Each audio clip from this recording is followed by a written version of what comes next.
اور یاد کرو جب ہم نے فرشتوں کو حکم دیا کہ آدم کو سجدہ کرو تو سب نے سجدہ کیا سوائے ابلیس کے، منکر ہوا اور غرور کیا اور کافر ہو گیا۔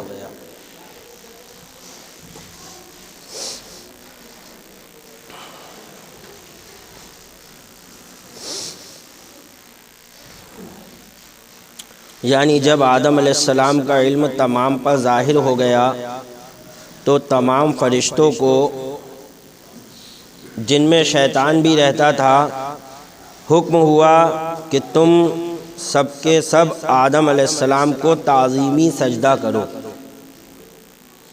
ایک ہوتا ہے سجدہ تعظیمی اور ایک ہوتا ہے سجدہ عبادت۔ سجدہ عبادت اللہ کے علاوہ کسی کو بھی کبھی جائز نہ رہا، وہ اللہ کو ہی سجدہ کیا جا سکتا۔ اور سجدہ تعظیمی، تعظیم کا سجدہ، یہ اور شریعتوں میں جائز تھا، لیکن شریعت اسلام میں، شریعت محمدی صلی اللہ علیہ وسلم میں یہ بھی حرام قرار دے دیا گیا۔ یعنی جو سجدہ فرشتوں نے حضرت آدم علیہ السلام کو کیا تھا وہ تعظیمی سجدہ تھا اور شریعتوں میں جائز تھا، لیکن شریعت محمدی صلی اللہ علیہ وسلم میں اب یہ سجدہ بھی حرام ہو گیا۔ اب تعظیم کے طور بھی کسی کے سامنے آپ نہیں جھک سکتے ہو اللہ کے علاوہ، اللہ ہی کے آگے جھکا جائے گا، لیکن پہلی شریعتوں میں جائز تھا کیونکہ اللہ نے خود حکم دیا تھا کہ سجدہ کرو آدم علیہ السلام کو، تو یہ تعظیمی سجدہ ہی تھا۔ وہ سب سجدے میں گر گئے، لیکن ابلیس سجدے سے انکاری ہوا، اپنے کو بڑا جان کر دل میں سوچنے لگا کہ حق تعالیٰ کا یہ حکم غلط ہے۔ اپنے دل میں اس نے یہ سوچا کہ اللہ یہ جو حکم دے رہا ہے یہ غلط حکم دے رہا ہے، معاذ اللہ رب العالمین۔ میں بہت بڑا، آدم علیہ السلام بہت چھوٹے، چھوٹا بڑے کے سامنے جھک سکتا ہے نہ کہ بڑا چھوٹے کے سامنے۔ رب نے میری ہزارہ برس کی عبادت کی کوئی قدر نہ فرمائی اور میرا حق نہ پہچانا، اس لیے وہ کافروں سے ہو گیا۔ کفر و گناہ کرنے والا نفس امارہ ہے، یعنی جو گناہ کراتا ہے، جو کفر کراتا ہے، وہ کون ہے؟ نفس امارہ۔ شیطان اس کا مشیر ہے، شیطان اس کو مشورہ دینے والا ہے، شیطان اس کا مشیر و وزیر ہے۔ جیسے خود شیطان کو اس کے نفس نے کافر بنایا۔ شیطان کو کس نے بہکایا؟ شیطان تو سب کو بہکاتا تھا، تو شیطان کو اس کے نفس نے ہی بہکایا، نفس نے کافر بنایا۔ ایسے ہی ان جنات کو ان کے نفوس نے کافر کیا، لہذا آیت پر یہ اعتراض نہیں کہ جب شیطان نے گمراہ کرنے کا کام اب تک شروع ہی نہ کیا تھا تو جنات کافر کیوں ہوئے؟ آخر ان جنات نے جنگ و خونریزی بھی کی تھی، نفس کے اغوا سے آج رمضان میں شیطان قید ہوتا ہے، مگر جب بھی ہم لوگ گناہ کرتے ہیں صرف نفس امارہ کی وجہ سے۔ شیطان تو قید کر لیا جاتا ہے، لیکن انسان کو دیکھو پھر بھی جو ہے جوا کھیل رہا ہے، شرابیں پی رہا ہے، تو یہ اس کا نفس ہے، وہ تو قید نہیں ہوا ہے، تو نفس ہی یہ گناہ کراتا ہے۔ جب یہ واقعہ ہو گیا، شیطان لعین نے سجدہ نہیں کیا اور باقی سب نے سجدہ کر دیا، تو اللہ تبارک و تعالیٰ نے شیطان کو مردود قرار دے دیا کہ تو مردود ہے، میری جنت سے نکل جا۔ اور فرماتا ہے وَقُلْنَا يَا آدَمُ اسْكُنْ أَنْتَ وَزَوْجُكَ الْجَنَّةَ وَكُلَا مِنْهَا رَغَدًا حَيْثُ شِئْتُمَا وَلَا تَقْرَبَا هَٰذِهِ الشَّجَرَةَ فَتَكُونَا مِنَ الظَّالِمِينَ۔ اور ہم نے فرمایا اے آدم تو اور تیری بیوی اس جنت میں رہو اور کھاؤ اس میں سے سیر ہو کر جہاں چاہو تم دونوں، اور اس جنت میں رہو اور کھاؤ اس میں سے بے روک ٹوک جہاں تمہارا جی چاہے، مگر اس پیڑ کے پاس نہ جانا کہ حد سے بڑھنے والوں سے ہو جاؤ گے۔ اللہ تعالیٰ نے جنت میں رہنے کی اجازت دی، کہا رہو آرام سے، خوب کھاؤ پیو، بس اس درخت کے قریب مت جانا۔ حضرت حوا کی پیدائش کے بارے میں بتا رہے ہیں کہ ابھی تو حضرت آدم علیہ السلام کی پیدائش ہوئی تھی، یہ حضرت حوا کا ذکر آ گیا کہ تم اور تمہاری بیوی رہیں۔ تو حضرت حوا کیسے پیدا ہوئی؟ کہہ رہے ہیں ہم بیان کر چکے ہیں حضرت حوا کی پیدائش کے بارے میں، یہاں بھی بتا رہے ہیں کہ اب یہ خیال رہے کہ یہ تو سب مانتے ہیں کہ آدم علیہ السلام وہاں پیدا ہوئے جہاں آج مکہ معظمہ آباد ہے، اس پہ اتفاق ہے کہ آدم علیہ السلام کی پیدائش کہاں ہوئی؟ وہاں جہاں پر آج مکہ معظمہ ہے۔ لیکن حضرت حوا کی پیدائش میں اختلاف ہے، حضرت حوا کے بارے میں اختلاف ہے کہ آپ کی پیدائش کہاں ہوئی۔ عبداللہ ابن عباس اور ابن مسعود فرماتے ہیں کہ جنت میں ہوئی۔ حضرت عبداللہ ابن عباس اور حضرت ابن مسعود ان کا قول یہ ہے کہ آپ کی پیدائش جنت میں ہوئی۔ سیدنا آدم علیہ السلام ایک دن سو رہے تھے، ان کی پسلی سے ان کو پیدا فرمایا گیا۔ تو آیت کے معنی یہ ہوں گے کہ اے آدم علیہ السلام، آپ اور آپ کی بیوی جنت میں ٹھہرے رہو۔ لیکن حضرت عمر اور دیگر صحابہ اکرام نے روایت فرمائی کہ فرشتوں نے آدم اور حوا علیہ السلام کو نوری لباس پہنایا، ان کے سر پر تاج رکھے، سونے کے تخت پر بٹھایا، حضرت حوا کو مختلف قسم کے زیوروں سے آراستہ کیا اور پھر ان دونوں کو جنت میں پہنچا دیا گیا۔ اس سے معلوم ہوتا ہے کہ حضرت حوا کی پیدائش بھی زمین میں ہوئی، اس روایت سے یہ پتہ چلتا ہے کہ آپ کی پیدائش بھی زمین میں ہوئی، پھر آپ کو جنت میں لے جایا گیا اس کے بعد۔ بہرحال اس میں اختلاف ہے۔ اب آیت کے معنی یہ ہوں گے کہ آپ اور آپ کی بیوی جنت میں جا کر رہو۔ یہ تو پہلے معلوم ہو چکا کہ آدم علیہ السلام کو زمین میں رہنے اور وہاں حکومت کرنے کے لیے پیدا کیا گیا تھا۔ یہ تو بتا دیا تھا کہ ہم زمین پر اپنا ایک خلیفہ بنا رہے ہیں، تو زمین پر حکومت کرنے کے لیے اللہ تبارک و تعالی نے حضرت آدم کو پیدا کیا تھا۔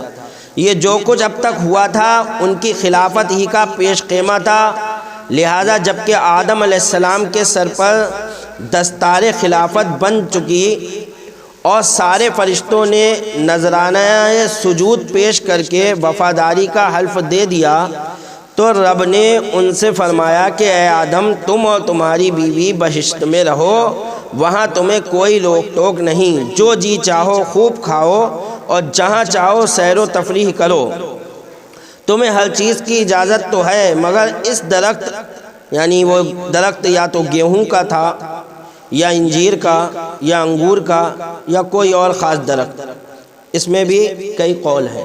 مشہور قول جو ہے وہ گیہوں کے درخت کہ گیہوں کا پودا تھا۔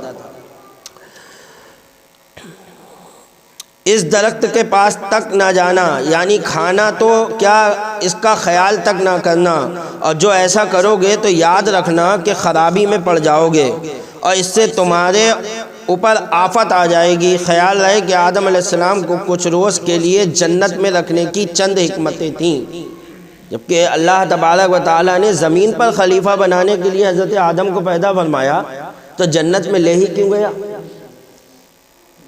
تو اس میں چند حکمتیں تھیں جنت میں رکھنے کی۔ ایک تو وہی جو ہم تفسیر میں عرض کر چکے ہیں کہ بادشاہ جس کو بڑا عہدہ دینا چاہتا ہے اس کو BA وغیرہ یا اعلیٰ قابلیت کی ڈگری دینے کے بعد بھی ٹریننگ دیتا ہے۔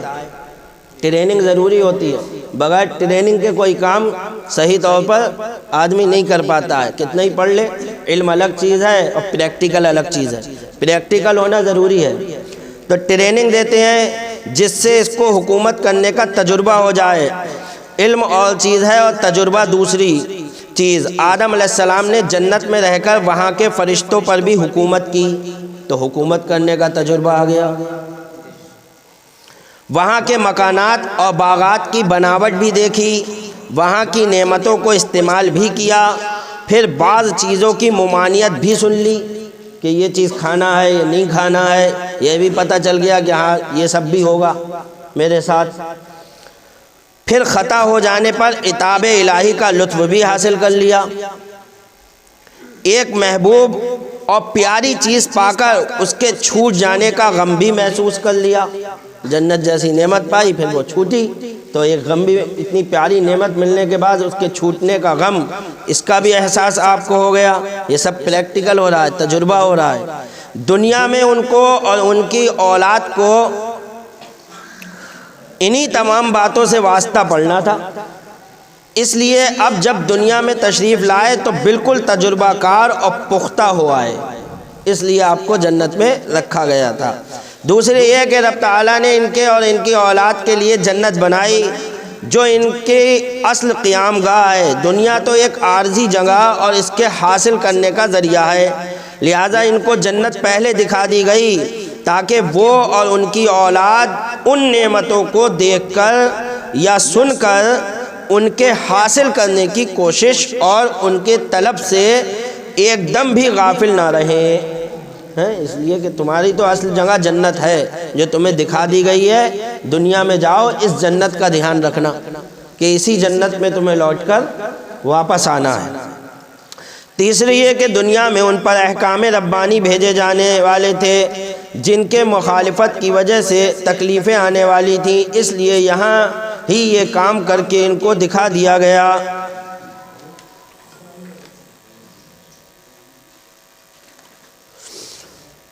فَأَزَلَّهُمَا الشَّيْطَانُ عَنْهَا فَأَخْرَجَهُمَا مِمَّا كَانَ فِيهِ وَقُلْنَا اهْبِطُوا بَعْضُكُمْ لِبَعْضٍ عَدُوٌّ وَلَكُمْ فِي الْأَرْضِ مُسْتَقَرٌّ وَمَتَاعٌ إِلَىٰ حِينٍ۔ تو شیطان نے جنت سے انہیں لغزش دی، جب جنت میں پہنچ گئے اور رہنے لگے تو اللہ فرماتا ہے شیطان نے جنت سے انہیں لغزش دی اور جہاں رہتے تھے وہاں سے انہیں الگ کر دیا، اور ہم نے فرمایا نیچے اترو، آپس میں ایک تمہارا دوسرے کا دشمن، اور تمہیں ایک وقت تک زمین میں ٹھہرنا اور برتنا ہے۔ اللہ تعالیٰ نے حکم دے دیا ہے آدم اب نیچے جاؤ، اور تمہاری اولاد میں ایک دوسرے کا دشمن ہوگا، آپس میں خوریزیاں ہوں گی، لڑائی جھگڑے ہوں گے، اور ایک وقت تک تم اب زمین میں رہو گے، اس کے بعد نیکوں کے لیے پھر یہی جنت ہے، اپنی طرف پلٹ آؤ گے۔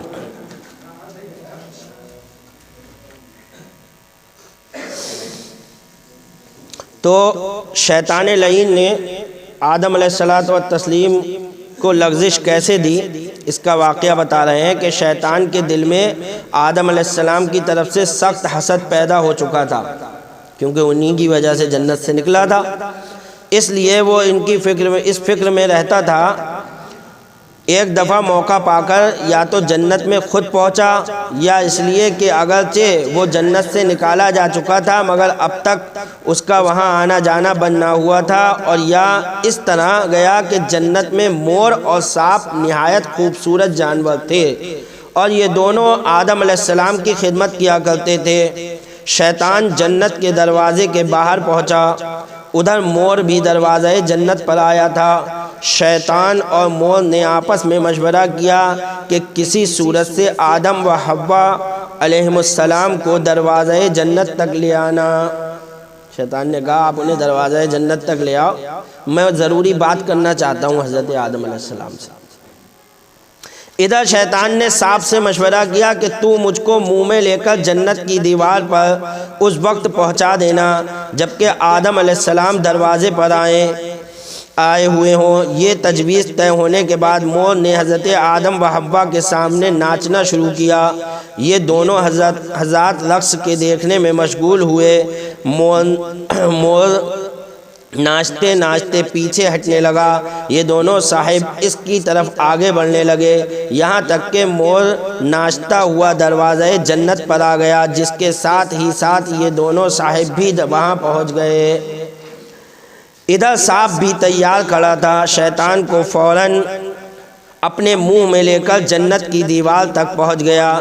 اس ترکیب سے شیطان آدم علیہ السلام کے سامنے آ گیا اور اس کو کچھ ان سے گفتگو کرنے کا موقع مل گیا، لہذا شیطان تو جنت سے باہر رہا، آدم علیہ السلام اندر۔ یہ اس لیے کہہ دیا کہ اس میں اختلاف ہے۔ علماء کہتے ہیں بعض کہ شیطان جب ایک بار جنت سے نکل گیا تو دوبارہ جنت میں نہیں گیا، اس نے باہر سے ہی آدم علیہ السلام کو بہکایا، ان کو جو ہے معاذ اللہ رب العالمین لغزش دی، ان کو لغزش دی۔ تو یہ جو ہے اس لیے یہ کہہ دیا کہ شیطان اندر نہیں گیا، بلکہ دروازے جنت کے دروازے سے باہر ہی دیوار پر سے گفتگو ہوئی اور بات شروع ہوئی۔ باہر رہا آدم علیہ السلام اندر، اور پھر ان کی گفتگو ہوئی۔ تفسیر کبیر نے اس قصے پر کچھ جرح فرمائی، مگر تفسیر عزیزی نے بلا جرح اسے نقل فرمایا۔ کچھ بھی ہو، بہرحال شیطان ان کے روبرو پہنچ گیا اور جا کر عرض کیا کہ مجھ سے آپ کے حضور میں بڑی بے ادبی ہوئی، میں نے آپ کو سجدہ نہ کیا جس کے سبب میں ملعون ہو گیا۔ اب میں چاہتا ہوں کہ اس گناہ کا کفارہ ادا کروں، معافی مانگنے لگا، اور آپ کو ایسے مرتبے پر پہنچا دوں جس سے آپ مجھ سے راضی ہو جائیں اور آپ کو مجھ پر جو غصہ ہے وہ جاتا رہے۔ یہ کہہ کر بولا کہ آپ اپنی اس تعظیم و تکریم پر فریفتہ نہ ہو جائیں، کیونکہ آپ کو آخرکار موت آنے والی ہے۔ کہا میں آپ کی اتنی تعظیم ہوئی ہے، اتنی تکریم ہوئی ہے، اس پر آپ بہت خوش نہ ہو، یہ سمجھیں کہ آپ کو ایک نہ ایک دن مر جانا ہے۔ جب یہ کہا کہ موت آنے والی ہے جس سے کہ تمام عیش و آرام ختم ہو جائیں گے، حضرت آدم نے پوچھا کہ موت کیا چیز ہے؟ موت کیا چیز ہے؟ شیطان مردود مردہ جانور کی طرح ان کے سامنے پڑ گیا اور جانکنی کے وقت جو حالت ہوتی ہے، ہاتھ پاؤں پٹکنا، روح کا نکلنا، تڑپنا وغیرہ، ان کو دکھلایا۔ یہ دونوں حضرات اس حالت کو دیکھ کر ڈر گئے، ویسے ہی تڑپنے لگا جیسے موت کے وقت حالت ہوتی ہے۔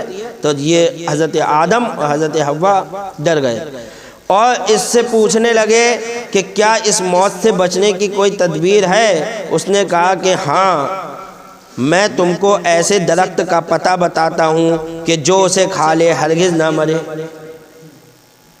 اور اس کی بادشاہت بھی فنا نہ ہو۔ انہوں نے پوچھا وہ کون سا درخت ہے؟ اس نے وہی درخت بتایا جس سے ان صاحبوں کو منع فرمایا گیا تھا۔ فرمایا کہ یہ درخت تو سلطنت جانے کا سبب ہے، ہم کو حق تعالیٰ نے اس سے منع فرمایا، اگر ہم یہ درخت کھا لیں تو اس کے عتاب میں آ جائیں گے، اگر یہ فائدے مند ہوتا تو ہم کو اس کے پاس سے کیوں منع فرمایا جاتا؟ شیطان سے یہی کہا۔ تو شیطان نے جواب دیا رب تعالیٰ نے تم کو اس درخت سے اس لیے منع نہیں کیا ہے کہ اس سے تمہیں کچھ نقصان پہنچے، بلکہ اس لیے کہ تمہیں خلافت کے لیے پیدا کیا گیا، اور خلافت وہی کر سکتا ہے جو حق تعالیٰ کے ذکر کے علاوہ دوسری فکروں میں بھی مشغول رہے اور حق تعالیٰ سے کچھ دور بھی رہے، فرشتوں کی طرح صرف عابد اور رب سے بالکل قریب نہ ہو۔ اس درخت میں یہ تاثیر ہے کہ جو کوئی کھا لیتا ہے وہ فرشتہ بن جاتا ہے، جیسے جو کھا لے گا وہ فرشتہ بن جائے گا۔ تو یہ اس کے پھندے جو تھے شروع کر رہا تھا۔ پھر اس سے خلافت کا بوجھ نہیں اٹھ سکتا، دیکھو بادشاہ بھی اس شخص کو کہیں کا حاکم بنا کے بھیجتا ہے جو بادشاہ کی دوری گوارا کرے، نیز اس درخت کا کھانے والا کبھی جنت سے نہیں نکل سکتا اور یہاں موت نہیں، چونکہ تمہیں خلیفہ کرنا منظور ہے، اور خلیفہ وہی ہو سکتا ہے جس کو موت بھی آ سکے تاکہ خلافت اس کی نسل میں جاری ہو۔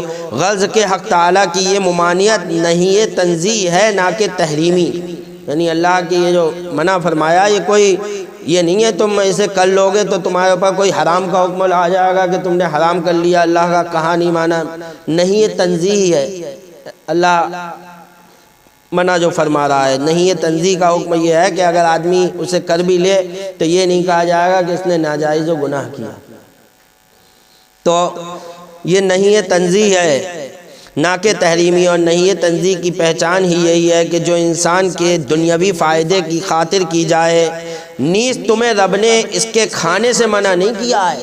اور آیا کہ پھر چلو اگر مان بھی لو کہ اللہ کا حکم ہے کہ مت کھاؤ، تو اللہ نے کھانے سے کہاں منع کرا تمہیں؟ اللہ نے تو نہیں کہا اے آدم تم یہ درخت کا پھل مت کھانا، یہ کب کہا اللہ نے؟ بلکہ اللہ نے تو یہ کہا ہے اے آدم تم اس درخت کے قریب مت جانا، یہ کہا ہے اللہ نے تو کہ قریب مت جانا، یہ کب کہا ہے کہ کھانا مت؟ تو کہا منع نہیں کیا بلکہ درخت کے پاس جانے سے روکا ہے، آپ پاس نہ جائیں، میں لائے دیتا ہوں۔ دیکھا، بولا آپ مت جائیے اور میں لائے دیتا ہوں، اس میں کیا ہے، آپ کا اللہ کا حکم پورا ہوگا، آپ جاؤ گے بھی نہیں، آپ نافرمان بھی نہیں ہوگے اپنے رب کے، اور آپ کو وہ پھل بھی مل جائے گا جس سے آپ کو کبھی موت نہیں آئے گی۔ میں لائے دیتا ہوں، کھا آپ لیں، اور اگر رب نے کھانے سے ہی منع فرمایا ہو تو یہ ممانعت آپ کے شروع پیدائش کے وقت تھی، اس وقت اس کو ہضم کرنے کی آپ میں طاقت نہ تھی۔ اگر آپ مان لو کہ کھانے کے لیے منع کر رہا ہے تو آپ نئے نئے پیدا ہوئے تھے، اس وقت آپ ہضم نہیں کر سکتے تھے، اس لیے اللہ نے منع کر دیا تھا۔ اب تو بہت دن ہو گئے، اب آپ ہضم کر جاؤ گے، اب کھا لو، کچھ نہیں ہوگا۔ تو طرح طرح کے جو ہے ہیلے بہانے، ہر طرح سے اس نے کوئی چھوڑی نہیں، سب طریقے سے گھمایا کہ کہیں سے تو کوئی شوشہ چھوڑ دیتا، ہر طریقے سے گھما کے لایا، اور یہی شیطان کا کام ہوتا جو ہمیں اور آپ کو ہر طریقے سے گھماتا ہے۔